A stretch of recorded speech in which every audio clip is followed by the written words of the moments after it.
Good morning students. आज मैं आपको बाल गोविंद भक्त पाठ के प्रश्नोत्तर समझा रही हूँ। प्रश्न 1, खेती बाड़ी से जुड़े गृहस्थ बाल गोविंद भक्त अपनी किन चारित्रिक विशेषताओं के कारण साधु कहलाते थे?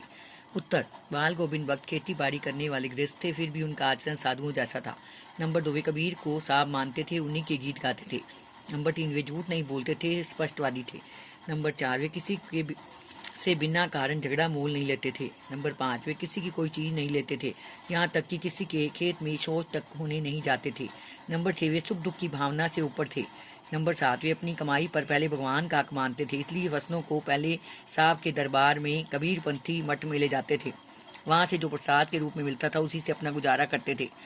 प्रश्न 2, भक्त की पुत्र वधू ने अकेला क्यों नहीं छोड़ना चाहती थी? उत्तर, भक्त की पुत्र वधू जानती थी कि भक्त संसार में अकेले हैं, उनका एकमात्र पुत्र मर चुका है, वे बूढ़े हैं और भक्त हैं, उन्हें घर बार और संसार में कोई रुचि नहीं है, अतः वे खाने पीने और स्वास्थ्य की ओर ध्यान नहीं दे पाएंगे।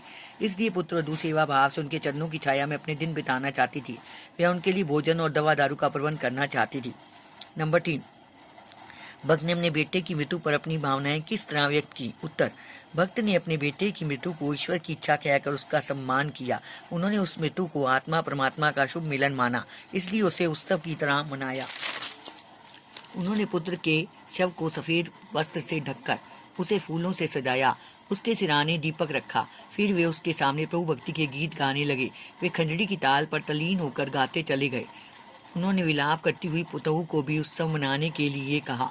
भक्त के व्यक्तित्व का और वेशभूषा का चित्रण अपने शब्दों में प्रस्तुत करें। उत्तर, भक्त जी गृहस्थ होते हुए भी सीधे सरल भक्त साधु थे। उनकी आयु 60 वर्ष से कुछ ऊपर थी। वे मंझोले कद के गोरे चिट्टे आदमी थे। उनके बाल सफेद थे। वे कपड़े भी बहुत कम पहनते थे। वे प्राय कमर में एक लंगोटी सी पहने रहते थे और सिर पर कबीर पंथियों की सी टोपी पहने रहते थे। सर्दियों में वे काला कंबल ओढ़ते थे। उनके माथे पर सदा एक रामानंदी चंदन सुशोभित रहता था। उनके गले में तुलसी की माला बंधी रहती थी। भक्त जी का व्यक्तित्व गायक भक्तों जैसा था। वे प्रभु भक्ति के गीत गाने गाते रहते थे। प्रश्न 5, बाल गोविंद भक्त की दिनचर्या लोगों के अचरज का कारण क्यों थी? उत्तर, बाल गोविंद भक्त की दिनचर्या लोगों को हैरान कर देती थी। वे भक्त जी की सरलता, सादगी और निस्वार्थता पर हैरान होते थे। भक्त जी भूल कर भी किसी से कुछ नहीं लेते थे। वे बिना पूछे किसी की चीज छूते भी नहीं थे, यहाँ तक कि किसी दूसरे के खेत में शौच भी नहीं करते थे। लोग उनके इस खरे व्यवहार पर मुग्ध थे। लोग भक्त जी पर तब और भी आश्चर्य करते थे जब वे प्रातः 2 मील चलकर नदी में स्नान करने आते थे। वापसी पर वे गांव के बाहर स्थित पोखर के किनारे प्रभु भक्ति के गीत गाते थे। उनके इन प्रभाती गानों को सुनकर लोग सचमुच हैरान रह जाते थे।